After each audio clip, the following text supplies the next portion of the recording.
I'm not having fun right now, and I don't want to do it. And I feel like, how could I be Megan Thee Stallion and I'm not having fun? When she was talking about her mental health or how she was Yep. struggling or how Yep. tired or, she needing a break, and people not thinking about to the point where like this girl just lost her mom. Like, what are y'all doing? Yeah. That was, and it made me think about when Fat Joe was on Shannon Sharp's podcast, and he was talking about how he himself helps feed 100 people based off of the people that are associated with his businesses and business ventures, right? And we could clearly see that was the same. Hello, fellow crows. We are here to talk about our reaction and review of the Amazon Prime documentary, Megan Thee Stallion in Her Own Words. And to be honest about it, I was surprisingly shocked at how good this documentary was. They did so many different things well with this documentary. And we're just going to talk about two things that we feel like they did incredibly well, and then we'll give our overall rating. But one of the things that I really enjoyed about this doc was the humanization process of Megan. As somebody who, has listened to her music, occasionally, a lot of her stuff plays on the radio, it plays in the clubs and things like that. Me personally, I have never been like, oh, let me open up Spotify and go and find her new album and listen to an entire album. It's not been something that I have done. You're not a hot girl. Yeah, I've never had hot girl summer. But the thing is, when I see her, I only see what she does on social media. I only see what she's doing at award shows, different things like that. So it was easy for me to have a specific perspective of who she was as an individual. But I feel like this film humanized her in a lot of different ways. And in particular, the thing that I really enjoyed a lot was when she talked about her relationship with her mother, and how her mother at one point in her life was a musician, a rapper, and an artist. So as Megan started to develop and flourish as an artist in her early days, her mother played so many different roles with her. She was her mother. She was her manager. She was that person of reason in the room that would say, hey, that verse is whack, rewrite it, do something different to it. And so we saw the human side of her. But when her mom passed away, it really showed how hard it is to be an artist when you're feeding so many different people that are around you and depending on you, how easy it is for people to almost in some ways just become like, yes, man. They just agree with everything you want to do. They just hype you up no matter what you're experiencing. And even there was times where she would say, I'm tired. I don't think I can keep going. There would be some people like, oh, you could keep doing, just keep doing it. And it felt awkward and weird. Like, did these people really have her best interest in heart? What did you think? No, I mean, I already know that just listening to female artists throughout my life that, these female artists, they are feeding a lot of people, and a lot of people depend on them for a paycheck. And it is a known fact that women are brought up subconsciously that we cannot say no to people. We can't say no. We cannot say we're tired. We cannot say we're not feeling great. We can't say no, especially when money's on the line for others, right? Mm-hmm. And people being able to feed their families off of you. There is no. There's always going to be somebody or someone or even just a group telling you, hey, I know you're tired and everything, and kind of guilting you into being like, yeah, I got this. Even if it's in terms of like, I'm going to hype you up, I'm going to gas you up. You are the person.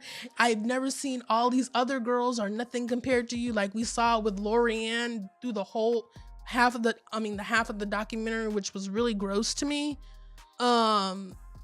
With artists like that, I've seen that so many times when it comes to Janet, Brittany, Lauren, all these people.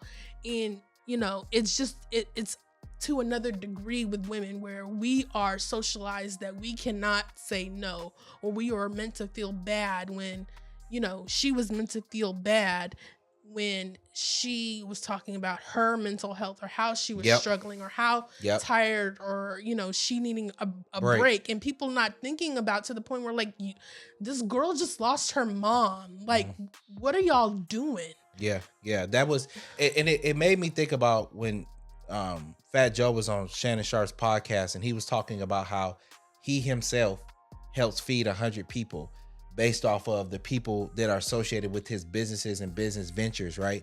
And we could clearly see that was the same with Megan Thee Stallion. I mean, with all artists, but like I felt like how, what's the word for it?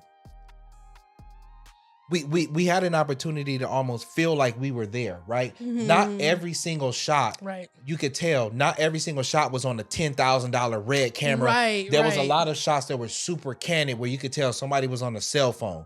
Somebody, you know what I'm saying? So we got these candid experiences, you know, throughout the documentary, and you could clearly see that there are a lot of people that rely on her, and in particular, like what you were saying, just to harp on that, and I want to get your moments.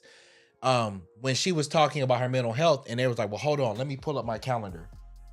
Oh, in September we got this, in January we got that. And he told her, and it was a look on his face. He was like, you can say no. Can she really say no? Yeah. Like you're looking at her like you're saying the thing, but you don't mean the thing. Yep. Yeah. So that was hard to watch. I mean, this documentary period was hard to watch. In some ways, yeah. Yeah, and you know. So what was one of your top moments or a moment that stood out? Seeing all those men, all those artists on social media and on TV talking about how much they hate her. And I just, to me, you know, I shouldn't be surprised, but I was surprised because, you know, she's such a friendly artist. She's such a, you know, kind of a person. It seems like, I don't know her personally, but she gives off a spirit of being very welcoming and cool to people, and not on a superficial level. But for these men to talk about her like they did, and I didn't know much about what was happening with her case with Tory Lanez. I only know bits and pieces, but to see the full story behind it, it just kind of really disgusted me that every single one of those men that they showed, famous men, I mean, that they shown outside of LeBron, I'm really not sure, all have some type of allegation or evidence or video of them abusing women, and them saying that they're team Tory Lanez. Now, first of all, he did it. You know, he did it. I don't know what the confusion was behind that. And it even made me confused. Like, what do you mean? Like, he said he did it on the phone when he was in jail, talking to his best friend. He said that he did it. So what is the confusion here? But I keep watching it, and it's really not about who shot who or who. It's about who she's sleeping with. That was the main. That was what he wasn't on trial. She was on trial. Yeah, that was an interesting part to me too. And to me, it was crazy because it was like another thing that got me was that grown older woman, Gayle King, getting on that camera and asking that girl, "Did you sleep with him?" As a woman, as a black woman, as an older black woman who's supposed to be like, why would you? And I know everybody has a job to do, but that made me so angry. Like, what do you mean? Why are you asking me that? Why are you asking her that? Why does that matter? That man shot her.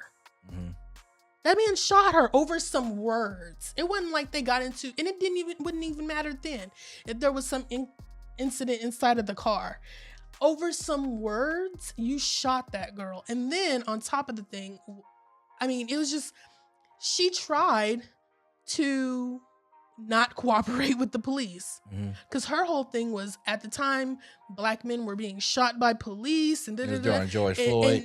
And this is just really just black women always doing something like this where forget what they're going through, feeling I need to protect, and that's probably something natural we do, is I needed to protect him. She wasn't the one who pressed charges. It was the state of California who did it. And I didn't know that that's what was happening. And for him to get on, because she didn't say anything, and for him, and please interject because I can go on and on, but for him to do music videos, chopping horse legs and like sending her text messages like, why are you not smiling? And just kind of negging her and poking fun at her. It's just like, what is wrong with you? Like, yeah. I mean, that was definitely, like I said, you know, explaining all those different kind of things and kind of showing those experiences, and then how those experiences impacted her as a person, right? Because a lot of times we don't get to see that with celebrities. We just assume that, man, you're making all this money, all of this bank, your life is better than mine, so you got to be doing better than me, or you have to be dealing with stresses in a better way than I'm capable or able to. So like I said, just that humanization element and just like what you're saying was really good. And I don't even know why we need that to humanize her. She is a human being. But I mean, you know, we live in a society where, due to social media and I guess what she raps or sings about or whatever, that dehumanizes her. But I just don't see that. I guess because I'm, you know, a woman or whatever, and I'm a hot girl, so I'm a hottie. So, you know, I mean, I don't, you know, I just kind of really just, and for her, and you can see her talking about her alcoholism. You know, she would throw herself into her work and drinking alcohol to deal with the coping of dealing with her mother, and she had to pull the plug on her mother. I could not imagine having to pull the plug on my mom. Then to continue like nothing happened, because your career is skyrocketing at that moment. So it's like you cannot take a break. You have to keep it moving to ride this wave. You would have to take me out. I couldn't do it. I could not do it. So let's talk about our final thing that stood out, and then let's give our overall rating. The final thing that stood out to me, or one of my favorite parts, was the animations that they had throughout the documentary as well.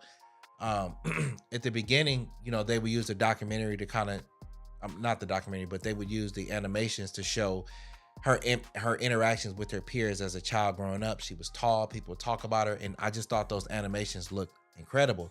But then my favorite part of those animations was later on in the episode when she was describing the interaction that she had with Tory Lanez and different things like that when she was in the courtroom, and how they reversed the animations and reversed, and then that water in the courtroom, it reversed up her tears that were going down when she was testifying in the courtroom. I just really liked how they used those animations to elevate the story that was being told. Like it was really good. Sometimes you see animations in docs and stuff like that, and it's almost like just kind of like filler. But I felt like the animations here actually elevated the story.